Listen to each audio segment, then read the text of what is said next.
বিসমিল্লাহির রহমানির রহিম। আসসালামু আলাইকুম।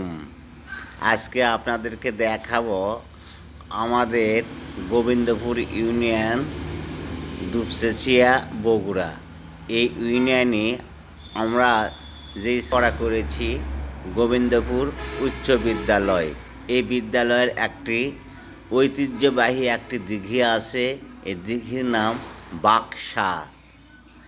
এই বাকসার অনেক বড় একটা দিঘি। এই দিঘিটা মূলত ওই স্কুলের নামই আছে। আমি বললাম এই কারণে যে এই স্কুলে আমরা লেখাপড়া করেছি, যার একটা দিঘি আছে, স্কুলের সুনাম আছে। আর সেই স্কুলের এই দিঘিটা বাকসার এই দিঘি গতকে শেষা হয়েছে, যেখানে ট্যাংরা মাছ ছিল অনেক। যিনি ওটা পত্তন নিয়েছে, মানে মাছ মারা যাওয়ার পর আপনার যেগুলো অবশিষ্ট ছিল, গ্রামে গঞ্জের 2-4টা গ্রামে মানুষ এসে হুমড়ি খেয়ে ট্যাংরা মাছ সংগ্রহ করেছে।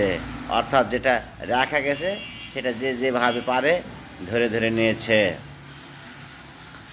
শুধু দর্শক মণ্ডলী, আজ এ পর্যন্তই। আল্লাহ হাফেজ।